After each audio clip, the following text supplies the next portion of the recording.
Hello बच्चों।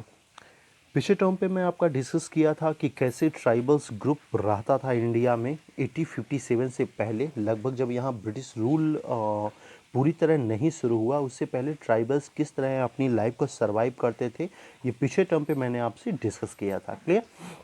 मैंने कुछ ट्राइबल्स ग्रुप भी आपको बताया था जिसमें खोंड के बारे में बताया था, आपको अच्छे खासे बेगास के बारे में बताया था, बैगा बैगा के बारे में, इन सब ट्राइबल्स के बारे में बताया था। और ये ट्राइबल्स कैसे अपनी लाइफ जीते थे, कहाँ ये रहते थे, किस पर डिपेंड थे, वो सब पिछले टर्म पे मैंने आपका डिस्कस किया। क्लियर?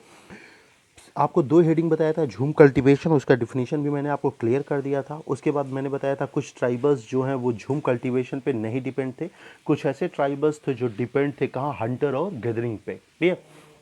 केवल वो हंटर और गैदरिंग नहीं करते थे, वो अच्छा खासा बिजनेस भी करते थे उसके अकॉर्डिंग। क्लियर? तो वो क्या करते थे, अच्छा खासा हंटिंग करके बहुत सारे जानवर्स को एक साथ कलेक्ट करते थे, उसके बाद आराम से उन्हें खाते पीते थे। ये सब पिछले टर्म पे मैंने डिस्कस किया था। क्लियर? साथ ही वो साल और महुआ जैसे ट्रीज का यूज़ करते थे आयल्स बनाने में, ये भी आपको बताया था।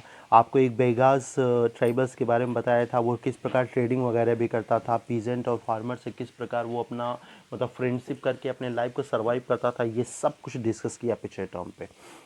आपका यहाँ तक मैंने पढ़ा दिया था, बिकम अ लेबरर, यहाँ तक मैंने आपसे डिस्कस कर लिया था। क्लियर?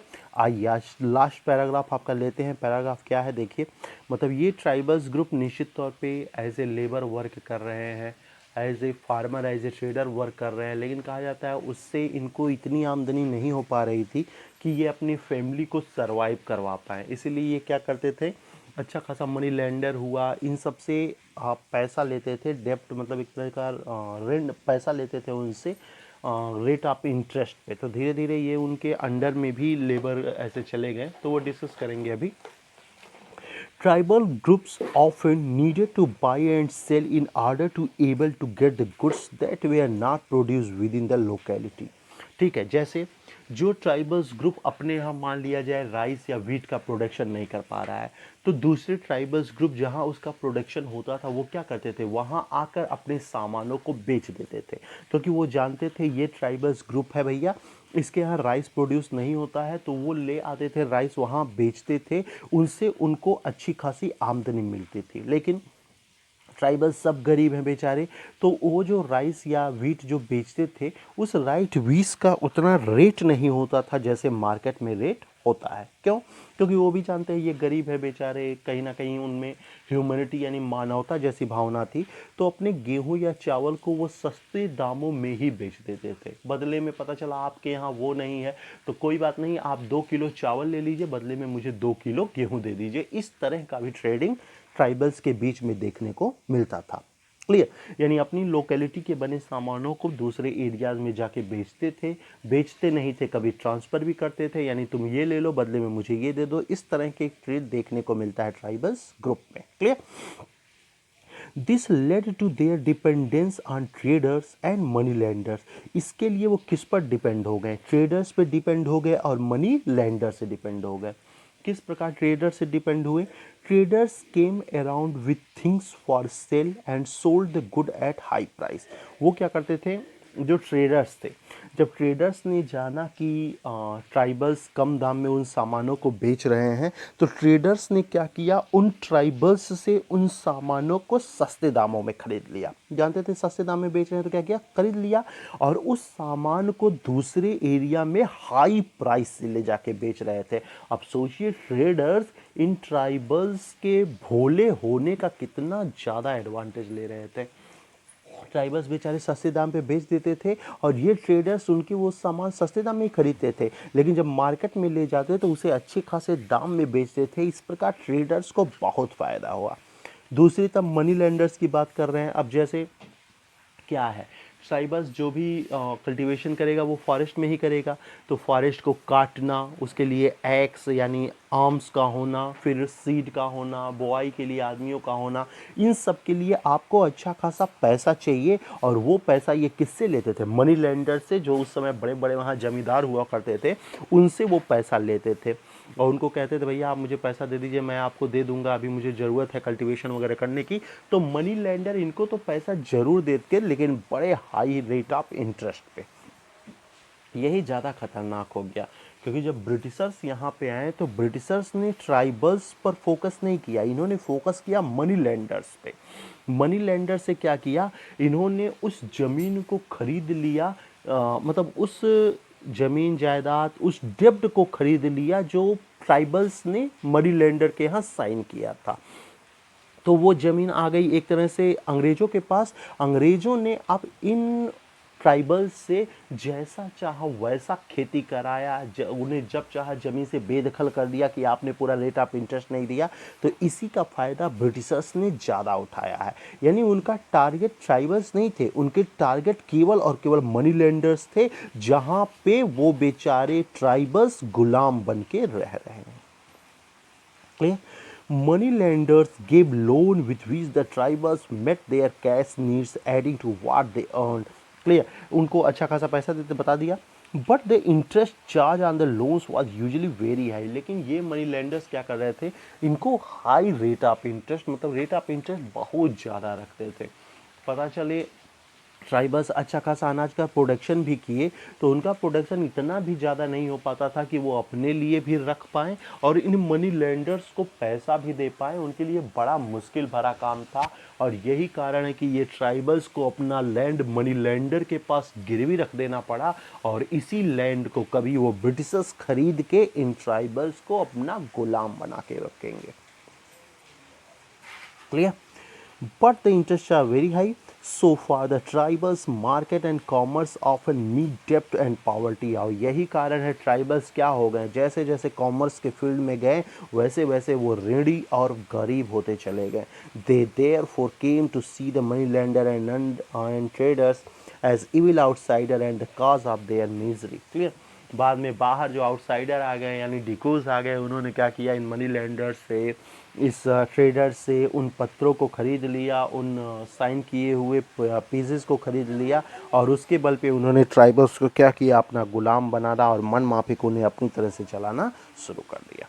क्लियर? तो ट्राइबल्स जो लिव हैं, यानी जो आप क्लास 7 में भी पढ़े हैं, उसमें मैंने 2 पॉइंट फिनिश कर दिया। एक ऐसे ट्राइबल्स ग्रुप हैं जो डिपेंड कर रहे हैं झूम कल्टीवेशन पे, यानी घूम घूम के खेती कर रहे हैं। दूसरे ऐसे ट्राइबल्स ग्रुप हैं जो हंटर्स और गैदर्स का काम करते हैं, साथ ही साथ वो कुछ ट्रेडिंग का भी काम करते हैं। इस तरह 2 ट्राइबल्स ग्रुप के लिव को आपने देखा कि वो कैसे अपना जीवन चला रहे हैं। क्लियर? आइए देखते हैं कुछ और ट्राइबल्स ग्रुप के बारे में कि भाई ये तो हो, 2 बात हो गई, क्या 2 ही चीज़ों पे ट्राइबल्स डिपेंड थे? तो 2 ही चीज़ों पे डिपेंड नहीं थे, अभी कुछ और पॉइंट है जिन पर भी कुछ ट्राइबल्स डिपेंड रहे हो। तो तीसरा हेडिंग डाल लीजिए, हर्डेड एनिमल। हर्डेड एनिमल समझते हैं, पालतू जानवर। अब इतना नॉलेज तो ट्राइबल्स को हो ही गया था कि भैया ये गोट है, इससे दूध मिलता है, दूध से हम अच्छी खासी मार्केटिंग कर सकते हैं। ये मुर्गी है, इससे क्या, मुर्गी है तो उससे अच्छा खासा हैन है, उससे अच्छे खासे एग्स मिल सकते हैं, तो एग्स की हम लोग ट्रेडिंग कर सकते हैं। तो इतना नॉलेज तो अब ट्राइबल्स को हो ही गया था। तो तीसरे जो ट्राइबल्स हैं वो डिपेंड किस पे हैं, हर्डेड एनिमल्स पे, यानी पालतू जानवरों पे। कुछ डिपेंड थे झूम पर, कुछ डिपेंड थे हंटर्स और गैदर्स पे, यानी शिकार और उन्हें इकट्ठा करने पे, कुछ ट्रेडर पे डिपेंड थे और अब डिपेंड हो रहे हैं कुछ लोग हर्डेड एनिमल्स पे। क्लियर? देख लेते हैं कुछ पॉइंट। हेडिंग ले लो, ये तीसरा पॉइंट लिव में। Many tribal groups lived by herding and rearing animals. कुछ ट्राइबल्स ग्रुप वो हर्डिंग और रियरिंग एनिमल्स पर डिपेंड थे। Clear? They were pastoralists who moved with their herd of cattle or sheep according to the seasons. Clear? Pastoralist कौन होता है? घुमंतु जो किस्म के इंसान होते हैं, जो इधर से उधर घूमते रहते हैं, उन्हें पेस्टोरलिस्ट्स बोलते हैं। पेस्टोरलिस्ट्स बोलते हैं, यानी घुमंतु किस्म के इंसान जो एक ही जगह पे नहीं निर्भर होते हैं, बल्कि यहाँ रहा, फल फूल खाया अच्छा खासा, ख़त्म हो गया, फिर चला दूसरे एरिया में, चलो चला जाए, वहाँ खाया पिया, वहाँ भी ख़त्म हो गया, फिर तीसरे एरिया, मतलब ये घुमंतु किस्म के इंसान है। तो तीसरे जो ट्राइबल्स ग्रुप के बारे में मैं बात करने जा रहा हूँ, ये ट्राइबल्स ग्रुप कैसे हैं? घुमंतु किस्म पे हैं और डिपेंड किस पे है, हर्डेड एनिमल्स पे। तो जब ये घुमंतु किस्म के ट्राइबल्स एक जगह से दूसरी जगह जाते हैं तो ये अपने साथ अपने कैटल्स को, अपने शिप को लेकर जाते हैं सीजन टू सीजन। क्लियर। पता चला इस सीजन में भाई इस फॉरेस्ट में अच्छे खासे मैंगोज लगते हैं, मैंगो वाला सीजन। अब पता तो है नहीं, मैंगो देख लिया इस सीजन में तो पता चला अच्छा ये वही मंथ है जिसमें मैंगो लगता है, तो मैंगो तोड़ लिया अच्छे से। फिर पता चला मैंगो का सीजन खत्म तो उस बाग में अमरूद लगता होगा इस सीजन में, तो वहां पहुंच गए अपनी सिप्स वगैरह को लेकर। यानी ये घुमंतु किस्म के हैं, जहां फल फूल पाया वहां खाना शुरू कर दिया, और जब वो खत्म हो गया तो क्या किया, वहां से मूव करना शुरू किया। और जब इधर से उधर वो मूव करते थे तो अपने साथ अपने कैटल्स यानी सिप को वो लेकर इधर उधर मूव करते थे। When the grass in one place was exhausted, they moved to another area. साथ ही साथ वो ये बात ध्यान में रखते थे कि भैया हम लोग जहाँ इधर से उधर मूव करें कम से कम वहाँ अच्छा खासा ग्रास हो, क्योंकि वो ग्रास हमारे कैटल्स के लिए बहुत ही इम्पोर्टेंट है, क्योंकि कैटल्स हमारे लिए इम्पोर्टेंट है। अब सीप से अच्छा खासा वो कॉटन निकालते हैं, रेशम निकालते हैं, आप जानते हैं उसे क्लोथ्स बना के वो बेचते थे। गोट हो गया, गोट से अच्छा खासा मिल्क प्रोड्यूस करते थे, मिल्क ले जाके मार्केट में बेचते थे। हैन से अच्छी खासे एग्स निकालते थे, एग्स ले जाके मार्केट में बेचते थे। तो ये जो एनिमल्स थे ये उनके लिए बहुत इंपॉर्टेंट थे, इन्हीं एनिमल्स पे उनकी पूरी लाइफ ही डिपेंड थी। क्लियर। तो जब वो एक जगह से मूव करते दूसरी जगह पे तो वो इस बात का ध्यान रखते थे कि जब मैं उस जगह पे पहुंचूं तो कम से कम वहाँ अच्छा खासा ग्रास हो, अच्छे खासे वहाँ पौधे हों, अच्छे खासे फ्रूट्स हो जो हमारे लिए भी अच्छे होंगे और हमारे एनिमल्स के लिए भी अच्छे होंगे। Clear. The Van Gujjar at the Punjab है, हाँ बहुत बड़े ट्राइबल्स ग्रुप हैं गुज्जर, आज भी आप नाम सुनते ही होंगे, राजस्थान में इसमें बसे हुए हैं। Van Gujjars of the Punjab hills, उस समय ये गुज्जर कहाँ हुए थे, पंजाब हिल्स में। इसमें गुज्जर गुज्जर सुनते हो ना, वो क्या बीच में राजस्थान में बहुत बड़े आरक्षण के लिए इन्होंने बहुत बड़ा मूवमेंट किया था, ट्रेन उनकी पटरियों वटरियों को उखाड़ फेंका था कि भाई गुज्जर को आरक्षण दिया जाए, इसके लिए बहुत बड़ा मूवमेंट इन्होंने किया था राजस्थान में। तो गुज्जर उस समय एक ट्राइबल्स ग्रुप है, ये उस समय कहाँ थे, पंजाब हिल्स पे। एंड द लेबडिस, ये भी एक ट्राइबल्स ग्रुप है। सब ट्राइबल्स ग्रुप के नाम लिख लेना, बहुत सारे ट्राइबल्स ग्रुप आपने पढ़ा है यहाँ पे। आपने खोंड पढ़ा था इस हेडिंग में, बेगास पढ़ा था, और मुझे लग रहा है ऊपर भी इसमें भी कोई हेडिंग आपने पढ़ा होगा कुछ ट्राइबल्स के। फिर यहाँ आपने पढ़ लिया गुज्जार्स के बारे में, गुज्जर के बारे में, फिर आपने पढ़ लिया लेबाडिस के बारे में। ये सब कौन है, ये सब ट्राइबल्स ग्रुप हैं जो इंडियाज़ के अलग अलग रीजन में रह रहे हैं, और वहाँ जो रीजन जिस चीज़ के लिए फेमस हो, चाहे वो हार्डेड एनिमल्स के लिए फेमस हो तो वहाँ उस पर उनकी लाइफ डिपेंड है। कल्टीवेशन पे अगर वहाँ है तो कल्टीवेशन पे डिपेंड है, झूम कल्टीवेटर पे है तो झूम कल्टीवेटर, हंटिंग गैदरिंग, यानी जैसा सिचुएशन है ये लोग उसके अकॉर्डिंग अपने आप को ढाल रहे हैं। तो एक ट्राइबल्स ग्रुप है गुज्जर जो पंजाब हिल्स पे है। लेबाडिस जो आंध्र प्रदेश में है, ये कैसे हैं, कैटल हर्डर है, यानी ये क्या करते हैं, अपने कैटल्स को पालते हैं और इनकी लाइफ किस पे डिपेंड है, उन्हीं कैटल्स पे। The Godish very important of Kullu where shepherds and the backward सब ट्राइबल्स हैं। आंध्र प्रदेश में कौन है, लेबाडिस है। पंजाब में कौन है, गुज्जर है। गैडिस कहाँ है, ये सिप हर्डर हैं, ये सिप गैडिस ऑफ कुल्लू वे सिप हर्डर्स हैं। एंड द बरकवाल कहाँ है, कश्मीर में है। रेयर गोट्स, ये गोट को रखते हैं, ये सिप्स को रखते हैं।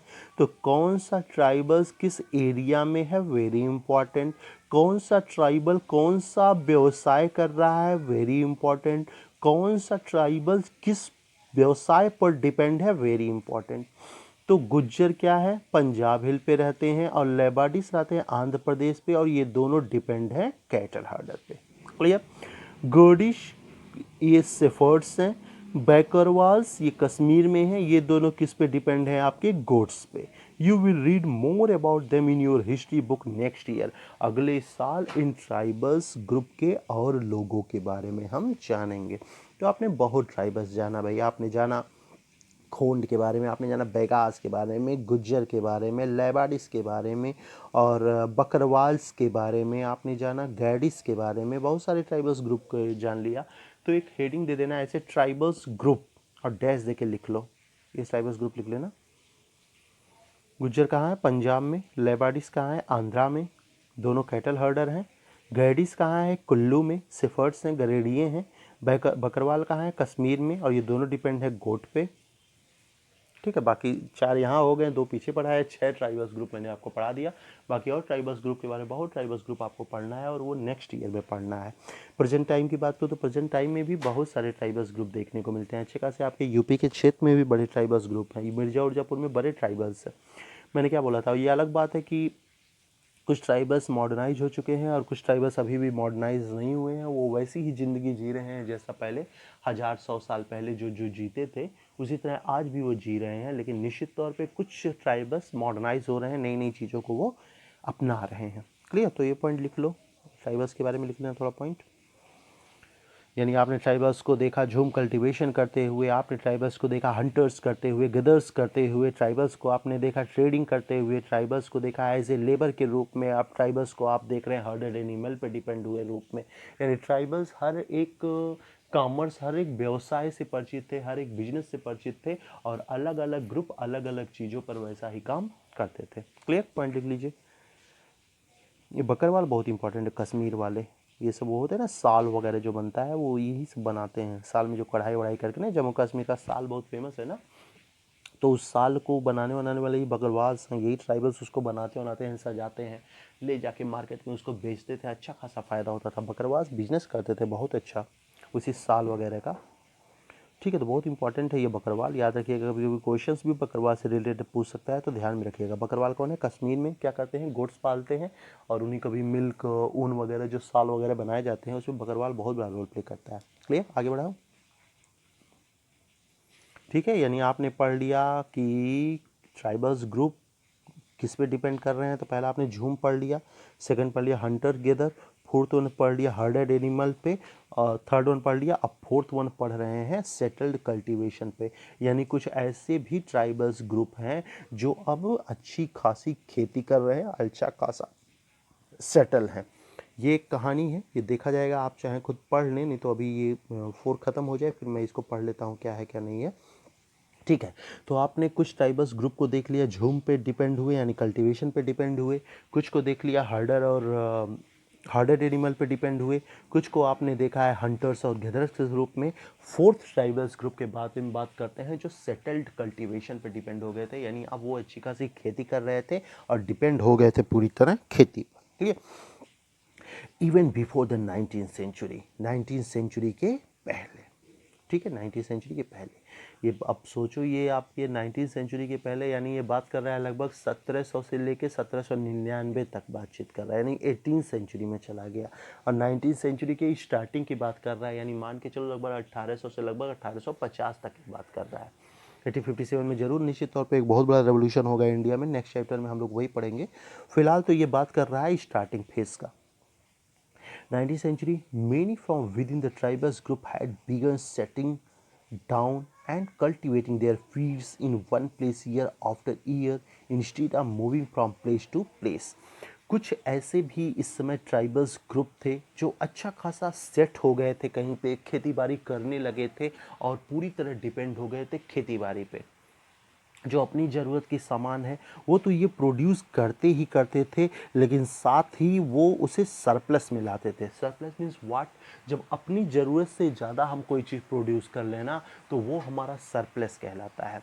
तो ये वीट, राइस या बाजरा, जौ, इन सब की खेती तो करते ही करते, पर्याप्त मात्रा में इन्हें प्राप्त करते थे, लेकिन इसके अलावा वो काफ़ी ज़्यादा खेती करते थे जिससे अच्छा खासा ये अनाज प्रोड्यूस कर सके और उसको ले जाके मार्केट में बेच सके, ज़रूरत की और सामानों को उन पैसे से खरीद सके। तो कुछ ऐसे ट्राइबल्स ग्रुप थे जो पूरी तरह कल्टीवेशन पे डिपेंड थे। क्लियर, कई सालों तक वो काम करते थे अपने खेतों में और फिर क्या करते थे, अच्छा खासा जब अनाज प्रोड्यूस होता था तो कुछ समय के लिए वो लैंड छोड़ भी देते थे जिससे लैंड क्या करे, अपनी फर्टिलिटी वापस पा सके। अब सोचिए इन ट्राइबल्स ग्रुप के पास कितना नॉलेज था। मैं कह सकता हूँ इस हेडिंग में जो ट्राइबल्स ग्रुप आएगा वो निश्चित तौर पे मॉडर्नाइज हो चुका होगा, तभी उनके पास इतना नॉलेज था कि कैसे वो लैंड जो है वो फिर से कैसे फर्टिलिटी वापस आ जाएगी, ये वो अच्छे से जानते थे। Clear, 1 year instead of moving from, वो इधर से उधर घूमने पर विश्वास नहीं करते थे। ऐसा नहीं कि आज यहाँ खेती कर लिया फिर पता चला यहाँ की ज़मीन को छोड़कर दूसरी जगह खेती करने पहुँच गए, ये उस पर नहीं डिपेंड थे, बल्कि जहाँ ये रहते थे वहीं ये परमानेंट खेती करते थे। उस लैंड को इन्हें छोड़ने की ज़रूरत नहीं पड़ी, यानी ये झूम कल्टीवेशन नहीं करते थे, ये अच्छा खासा सेटल्ड कल्टीवेशन करते थे। क्लियर? लिख लो, फोर्थ हेडिंग ले लेना, सम टू सेटल्ड कल्टीवेशन। स्टार्टिंग में लिख सकते हैं, इसी में बना के लिखना 2 line. They began to use the plough, वो किसका यूज करते थे? प्लाउ का। And gradually got rights over the land they lived on, और उस जो जमीन मतलब रहता था कि चलो ये ज़मीन फर्टाइल नहीं है, ये वहीं बसते थे। बाकी जितना भी फर्टाइल लैंड होता था उस पर वो क्या करते थे? अच्छी खासी जुताई करते थे, जुताई के बाद अच्छा खासा उस पर अनाज प्रोड्यूस करते थे। बसते वहाँ पे थे जो ज़मीन उनके लिए फर्टाइल नहीं थी, यानी उपजाऊ नहीं थी, जो अच्छे खासे ग्रेन्स प्रोड्यूस नहीं कर पाती थी, वहाँ ये बसते थे। बाकी बैरन जो लैंड था, बैरन लैंड पे ये खुद बसते थे, बाकी फर्टाइल लैंड पे ये अच्छी खासी खेती करते थे। क्लियर? खेती कैसे करते थे? प्लाऊ वगैरह बना लिए थे अच्छे खासे, हल वगैरह, उसी से खेती वगैरह करते थे। In many cases like the Mundas of Chota Nagpur, very very important, Birsa Munda के बारे में पढ़ा है, आ जाइए बिरसा मुंडा। यानी मुंडा जो ट्राइबल्स ग्रुप हैं ये मॉडर्नाइज हो चुके हैं निश्चित तौर पे, ये अच्छे से समझ चुके हैं कि उनकी भलाई किस में है, बुराई किस में है। शायद यही कारण है कि मुंडा का वह नेता बिरसा मुंडा सामने आकर लोगों की परेशानियों को उन्हें बताया और उसको सॉल्व करने की कोशिश की, क्योंकि जो मुंडाज हैं छोटा नागपुर वाले, ये जागरूक हो चुके हैं, मॉडर्नाइज हो चुके हैं। आप सोचो वो सेटल्ड कल्टीवेशन कर रहे हैं, तो निश्चित तौर पे अन्य ट्राइबल्स के कंपेयर में इनके पास नॉलेज तो निश्चित तौर पे ज़्यादा ही हुआ होगा, है ना? तो द सेटल्ड कल्टीवेशन का बेस्ट एग्जाम्पल है आपके मुंडास। कहाँ है? छोटा नागपुर। कहाँ था? बिहार में। प्रेजेंट टाइम में कहाँ है? झारखंड में। क्लियर? तो in many cases like the Mundas of Chota Nagpur, the land belong to the clan as a whole. Clear? मतलब जो जमीन थी वो जमीन क्या हुई? सबको लोगों को मिली है जमीन, ऐसा नहीं कि कुछ ही लोग खेती करते थे, यानी सबने उस लैंड को क्या किया? आपस में बांट लिया। All members of the clan, clan means होता है उनका group, were regarded as descendants of the original settlers who had first clean the land. इन्होंने डिसाइड किया कि भैया जो लैंड सबसे पहले साफ किया होगा वो लैंड उसी का है। यानी इन गोंड्स ने, सॉरी इन मुंडाज ने उस जंगल को साफ किया और एक एक एरिया लैंड ले लिया, जितना लैंड उनके परिवार को पालने के लिए पर्याप्त था। ऐसा भी नहीं कि पता चले पूरा जंगल एक ही के नाम हो गया, ऐसा कुछ नहीं। आप उतना ही लैंड लीजिए जितना आप अपनी ज़रूरतें पूरा कर सके। बाकी अगर लैंड बचता है, मतलब सबको मिल गया, मुंडास को सबको मिल गया, बाकी उसके बाद दिख रहा है लैंड बच रहा है, तो क्या करेंगे? उस लैंड को अपना अपना बांट लेंगे सभी लोग, और उस पर सरप्लस फूड ग्रेन करेंगे, जिसको वो बेचकर और एक्स्ट्रा कमाई कर सकते हैं। Clear? Original settlers who had first clean the land, जो उसे साफ करेगा वही उसका मालिक होगा। Therefore all of them had right on the land, इस प्रकार सभी लोगों का अधिकार लैंड पर था। ऐसा नहीं कि कुछ लोग की वो बपौती हो गई, ऐसा कुछ नहीं, बल्कि हर एक लोगों की वो ज़मीन थी। जो उसे साफ करता उसकी ज़मीन, लेकिन साफ भी आप उतना ही करते जितना आपका परिवार जी सके। आप उससे ज़्यादा नहीं कर सकते थे। ज़्यादा तभी करोगे जब सभी लोगों को बराबर लैंड मिल जाएगा, उसके बाद लगेगा कि ये ज़मीन बच गई तो उसको क्या करेंगे? आपस में बांट लेंगे। सर इससे नेचर को तो बहुत नुकसान हुआ। नेचर को कोई नुकसान नहीं हुआ, मैं पहले भी बता चुका हूँ। क्या बता चुका हूँ? कि जितना ये फॉरेस्ट को साफ करते थे उस ज़्यादा ही ये पेड़ों को लगाते थे, इसलिए नेचर पे किसी प्रकार का कोई इफेक्ट ट्राइबल्स ग्रुप का नहीं पड़ा है, ऐसा कभी मत सोचिएगा। इन्होंने लैंड को साफ किया निश्चित तौर पे, लेकिन जितना साफ किया उससे ज़्यादा ट्रीज इन्होंने लगाया, क्योंकि वो जानते थे ट्री उनके लिए कितना इम्पॉर्टेंट है। इसीलिए उन्होंने कभी नेचर को इतना नुकसान नहीं पहुंचाया कि नेचर उनको नुकसान पहुंचाने लगे। ये बात हमेशा याद रखिएगा। Clear one? तो लिख सकते हैं एग्जाम्पल के तौर पे आप मुंडास को। Very often, some people within the clan acquired more power than others. Some became chief and other followers. Powerful men often rented out of their land instead of cultivating it themselves. By chance, ये तो हो गया, सबको land बराबर बराबर मिल गया, लेकिन उसमें जो मतलब मान लो मेरी छोटी फैमिली है, छोटी फैमिली है तो मुझे लैंड मिल गया, अच्छा खासा लैंड बचा था, वो बचा ना, एक्स्ट्रा लैंड बचा तो क्या होगा, आपस में बढ़ जाएगा। तो मुझे तो वो एक्स्ट्रा लैंड मिल गया, तो मैंने पता चला उसमें खेती वगैरह कराई, मुझे एक्स्ट्रा सरप्लस बहुत ज़्यादा हुआ। जब सरप्लस को ले जाके मैं मार्केट में बेचा तो मुझे अच्छा खासा फ़ायदा मिला, क्योंकि मेरी फैमिली छोटी है तो उसको पालने के लिए मुझे ज़्यादा पैसे की ज़रूरत नहीं हुई। तो वो क्या हो गया, इसी मुंडाज में थोड़ा सीनियर हो गया, यानी थोड़ा अमीर हो गया अन्य मुंडाज के कंपेयर में। जब वो थोड़ा अमीर हो गया तो कुछ ऐसे भी मुंडा रहे होंगे ना, जो भाई जिनकी फैमिली बड़ी है लेकिन लैंड थोड़ा कम उनको मिला, तो वो क्या करेगा, वो जाकर कहेगा अमीर अमीर फार्मर, तुम अपना लैंड एक्स्ट्रा हो रहा है मुझे दे दो, मैं उसमें अपना कर लूँ और अपने परिवार का पालन पोषण करूँ। तो मुंडास वो अमीर फार्मर क्या करेगा, अपने लैंड को उसको दे देगा, लेकिन रेंट पे, यानी कमाई भी करेगा और आप अपनी लाइफ भी सरवाइव कर पाएंगे। अच्छी बात यह है कि रेंट बहुत कम था। अब सोचिए इन मुंडास के बीच में क्या वेल अंडरस्टैंडिंग थी, रेंट भी है, कम भी है, और उस फार्मर वहां खेती करके अच्छा खासा अनाज प्रोड्यूस करता था, अपनी फैमिली को पालता तो पालता, अच्छा खासा वो ले जाके उसे मार्केट में बेच भी देता, इनको रेंट भी अदा करता और तब भी बचा लेता। तो जो इंसान लैंड अपना दे रहा है दूसरे को रेंट पे, उन्हीं फार्मर्स को हम चीफ कहते हैं। ठीक है, सब उसको फॉलो करते थे। Powerful man of rented, rent देता था land initiative of cultivating it themselves. अगर उसके खेती करने के बाद जमीन बच जाती थी तो वो क्या करता, रेंट पे किसी को दे देता, जिसको जरूरत होती तो वो अपना खेती करना, बदले में इन्हें रेंट देता। रेंट बहुत ही कम था और ऐसे सम्मानित लोग धीरे धीरे इस कॉलोनी में चीफ बनने लगे। क्लियर होता है ना, जब कोई अमीर इंसान बन जाता है तो जब वो नियम कानून बनाने लगता है तो लोग उसको मानते भी हैं, क्यों, क्योंकि भाई उसके लैंड पे हम खेती कर रहे हैं, तो अगर वो अच्छी बात करता है तो हम उस बातों को सुनते हैं। तो इस तरह हमने देखा कि ये जो मुंडाज हैं इनके बीच में कुछ बड़े और संपन्न किसान भी देखने को मिलते हैं। क्लियर, तो सेटल्ड कल्टीवेशन में जो मुंडाज हैं बेस्ट एग्जाम्पल हैं आपके सेटल्ड कल्टीवेशन के। कोई प्रॉब्लम तो नहीं होना चाहिए फर्स्ट पैरा में। लास्ट देख लेते हैं।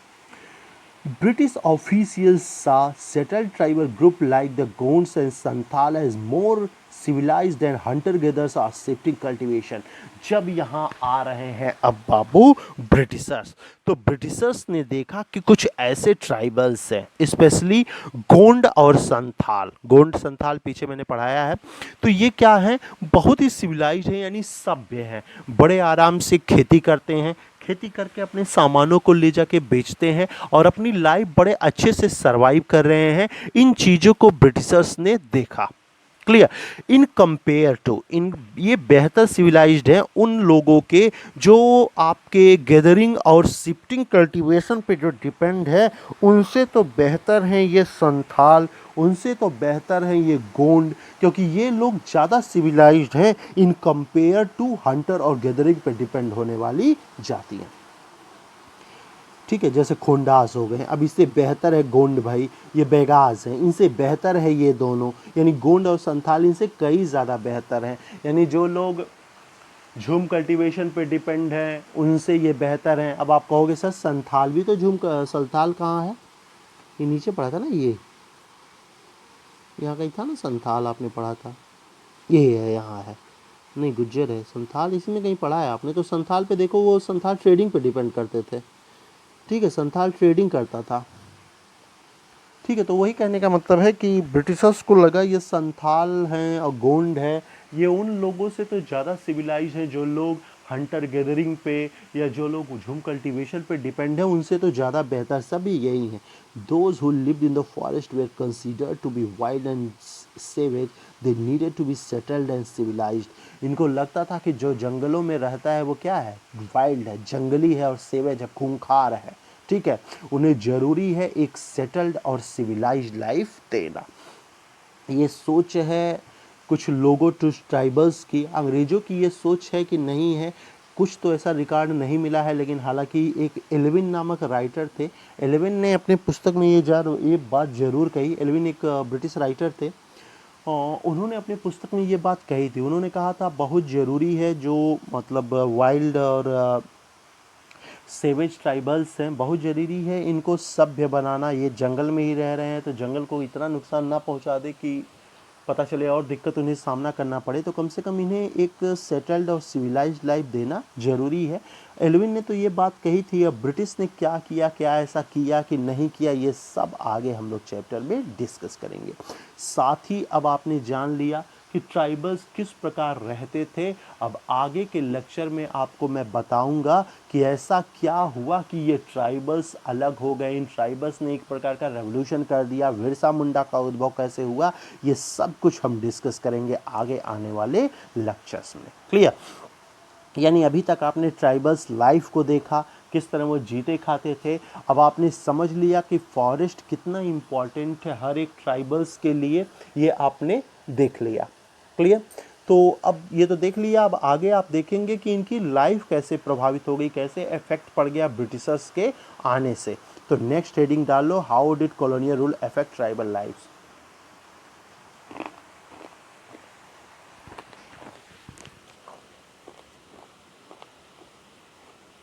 हेडिंग लिख लीजिए।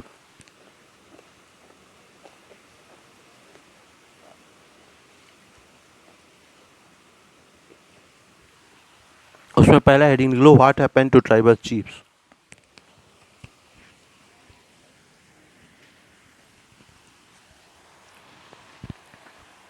क्लियर? घबराओ मत, ये पढ़ाऊंगा नेक्स्ट लेक्चर में। बस हेडिंग आपको बोला हूँ डालने का, हेडिंग डाल लीजिए, नेक्स्ट टाइम पे इसको डिस्कस करूँगा। क्लियर? ये स्टोरी एक है, स्टोरी आप पढ़ लीजिएगा, नहीं समझ में आएगा तो मैं पढ़ा दूंगा, इसको कोई दिक्कत नहीं है, 5 मिनट इसमें भी लग जाएगा इसको पढ़ाने में। ये कल मैं पढ़ा दूंगा। क्लियर? साथ ही मैं कल पढ़ा दूंगा आपको कि किस प्रकार ब्रिटिश के आने से ट्राइबल्स लाइफ किस प्रकार इफेक्ट हुई है। ट्राइबल्स जो अच्छी खासी लाइफ डिपेंड थी, जिनका फॉरेस्ट पे अच्छा खासा सब कुछ उनका चल रहा था, उन्हें किन परेशानियों का सामना करना पड़ा, ये सब डिस्कस करेंगे आने वाले कुछ लेक्चर्स पे। आज आपका बिजनेस डे है, मतलब आज आपका क्लास हिस्ट्री का यहीं पे रोका गया है, 3 दिन आपका हिस्ट्री चलेगा नहीं। यानी मेरी मुलाकात अब आपको सीधे मंडे को होगी। सैटरडे को ऑनलाइन क्लास चलेगा आपका, शायद मुझे पढ़ाने का मौका मिले एसएसटी, तो उसमें मैं ये पढ़ा दूंगा। अगर नहीं मौका मिलता है तो फिर मंडे को तो मैं आपको पढ़ाऊंगा ही पढ़ाऊंगा। मंडे से लेक्चर्स को कंटिन्यू ले चलते हैं। क्लियर? फिलहाल आप इतना नोट कर लीजिएगा अपने में कॉपी पे, और मैं आपको होमवर्क सेंड कर रहा हूँ, कुछ उसके बारे में लिखिएगा, कुछ ट्राइबल्स के बारे में लिखिएगा। मैं ट्राइबल्स लिखूंगा, ट्राइबल्स कुछ नाम लिखूंगा, उनके बारे में थोड़ा बताइए, कुछ जानते हैं उनके बारे में कि नहीं। बाकी नेक्स्ट टाइम पे डिस्कस करते हैं कुछ और पॉइंट्स को। Okay, thank you.